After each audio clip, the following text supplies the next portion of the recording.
I was born here in Derjoma, near to the mountain. The mountain name is Tromchin Har Sharkar. The very holy and historical and very beautiful mountains of Derjoma, which is this area.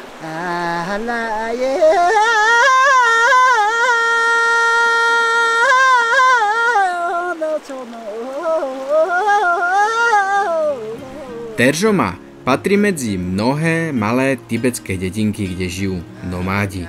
Sme v okolí mesta Lithang v strednej Číne v provincii Sichuan v tzv. Vonkajšom Tibete. Vybral som sa práve do Lithangu a tu som sa spoznal aj s renčinom. It's called nomadic mountain song. Do you like it? Tibet dnes väčšinou poznáme ako autonómnu provinciu Číny, ale to nie je všetko. Tibetská ríša bola jednou z najväčších ázijských ríš v 7. a v 8. storočí. Zaberala obrovskú časť kontinentu. Už čínska dynastia Tang vtedy mala s Tibetom obrovské problémy, pretože sa dostal až do ich hlavného mesta a Čína si s ním vôbec nevedela poradiť. Nakoniec spolu Tibet a Čína uzavreli mier vďaka vydaju tibetského kráľa s čínskou princeznou. Nuž a čínska kultúra sa začala rýchlo miešať s tou tibetskou.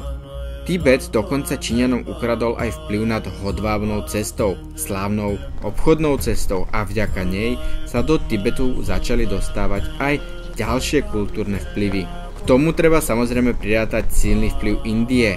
Vznikla tak významná kultúra silno ovplyvnená zvykmi a myslením ďalších národov. Sláva a vplyv Tibetu ale začali na konci 8. storočia pod vplyvom intríg a bojov o moc rýchlo upadať. Už nikdy sa Tibetu nepodarilo vrátiť sa medzi hlavných ázijských hráčov. Tibetské obyvateľstvo však dodnes obýva mnohé územie, kde sa kedysi ich ríša rozkladala. Tibeťanov tak nájdeme okrem tibetskej autonómnej provincie aj v čínskych provinciách, a to Yunnan, Sichuan, Gansu a Qinghai, čiže tzv. Vonkajšom Tibete, a mimo Číny ešte v Nepále. Tentokrát som sa vybral do provincie Sichuan, konkrétne do mesta Lithang. Lithang je veľmi významné tibetské mesto a má, ako mnohé ďalšie tibetské mestá, krvavú históriu. Bol kedysi jedným z najväčších centier tibetských odbojov a centrom partizánov počas vojny v 50. rokoch. S miestnym obyvateľstvom sa tu však zaobchádzalo tvrdšie ako s Tibeťanmi v autonómnej provincii Tibet. Tá totiž bola svetom ostro sledovaná a Mao Tse-tung si dával záležať, aby tam všetko prebehlo čo najpokojnejšie a najmierumilovnejšie. Avšak nepodarilo sa mu to. No vo zvyšku Tibetu, čiže mimo autonómnu provinciu Tibet, skrátka tam, kde mu na harmonickom vyriešení situácie až tak nezáležalo, to bolo oveľa horšie. A to aj tu, v Lithangu.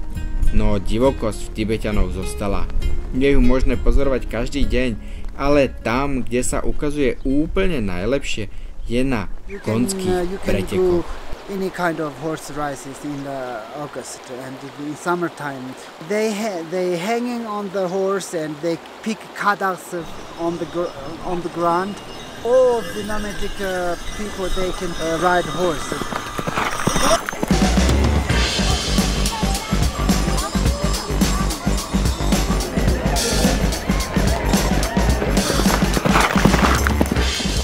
Tibeťania sú excelentní jazdci. Jednotlivé dediny a rodiny nomádov sa v lete stretávajú a organizujú na pasvinách súťaže v jazde na koni. Rozhodcovia nie sú. Sami si spomedzi seba vyberú toho najlepšieho a hodnotia umenie a štýl jazdy. Avšak nie obyčajnej, v trysku. A poležiačky predvádzajú kúsky, pri ktorých tuhne krv v žilách. V rýchlosti sa musia vyťahnuť späť na koňa a nemálo jazdcov sa späť nevyťahne. A tak, zlomeniny sú na pretekoch bežné, ba niekedy sa to skončí aj horšie.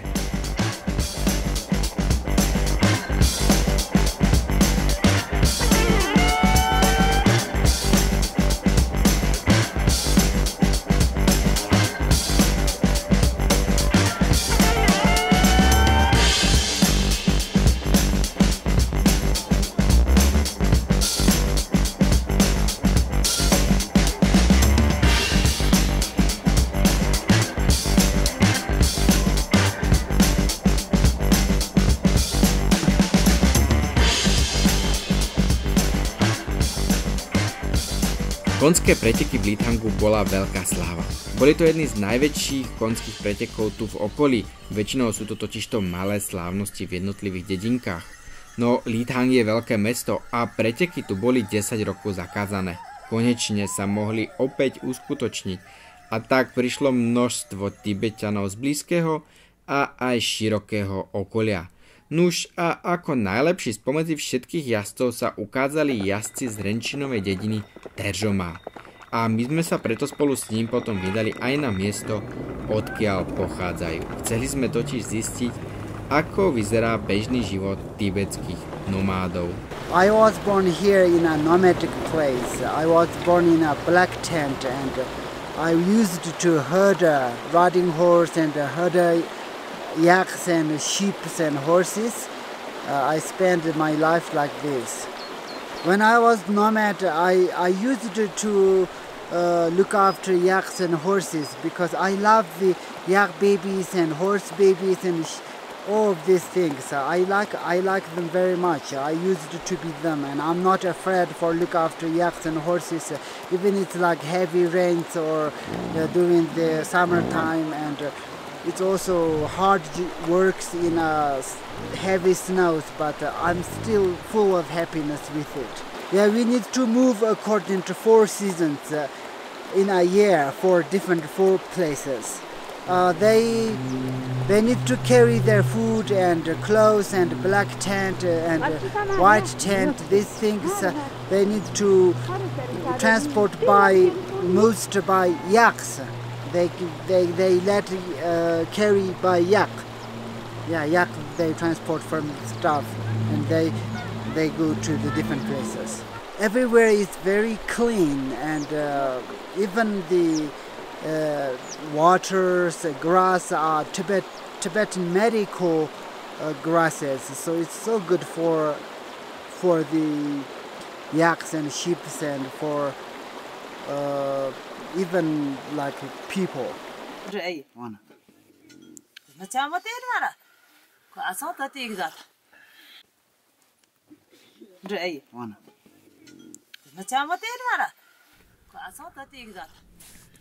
Nakoniec nás Renčin zobral aj k sebe domov, teda k sebe domov k nomádom. On totiž už žije v meste so svojou manželkou, avšak so svojimi príbuznými, žijúcimi stále na planinách v stanoch, často chodí. Boli neuveriteľne pohostinní a samozrejme, ako prvé nás pozvali na čaj z jačieho masla, čo si popravde aj mohli odpustiť, pretože nie každému to je pochutí. Tibetský národ je fascinujúci, zaujímavý, ale to ich jedlo, nuž, gurmánsky rozhodne nie je. Ale aj napriek tomu príprava jačieho mlieka, masla a syru bola zaujímavá. Venuje sa najmä otec a ženy tie pracujú vonku. Musia totiž podojiť všetkých jakov. Začínajú skoro ráno a idú až do neskorého poobedia, pretože niektoré rodiny majú stovky, ba až 1000 jakov a oni musia stihnúť podojiť každú kravu. Bíkov popritom mladí nomádi na motorkách alebo aj na koňoch odháňajú preč od stáda, aby nevyrušovali. Až keď je podojené, tak jačích bíkov opäť na motorkách alebo ešte častejšie na koňoch zaženú späť k stádu.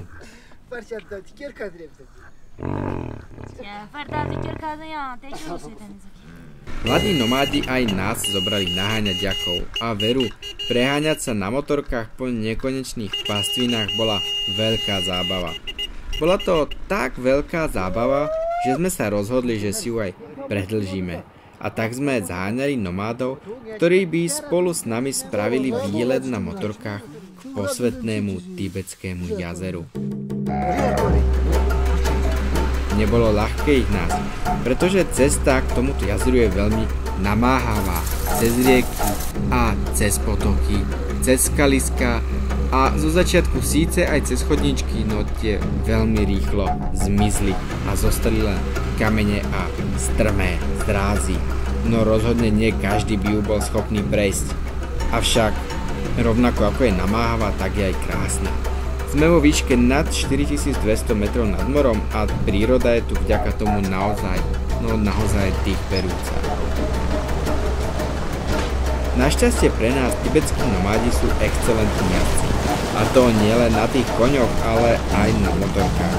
A tak túto ťažkú cestu cez skaliská a cez rieky zvládli bravúrne a nakoniec nás k posvätnému jazeru naozaj dostali.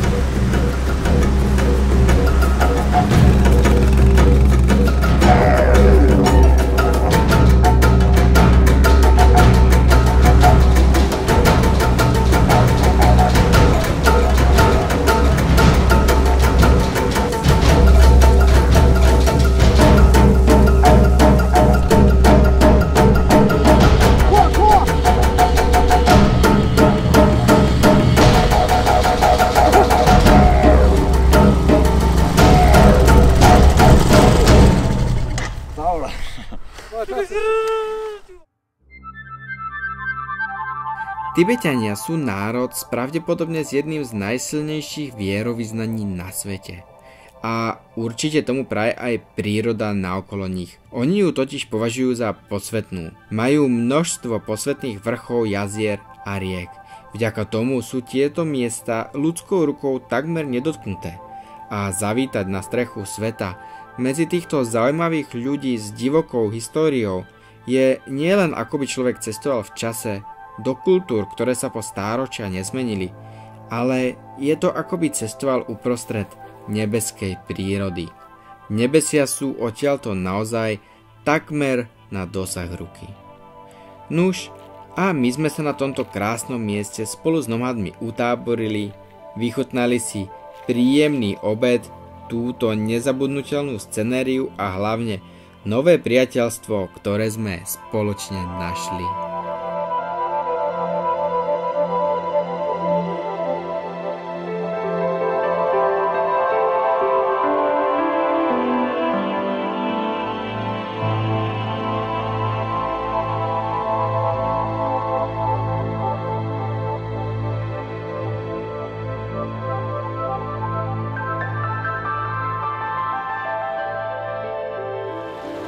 Now I would like to bring any people to hear from the rest of the world, and particularly the summer seasons and winter time. I'm just teaching English for the local kids.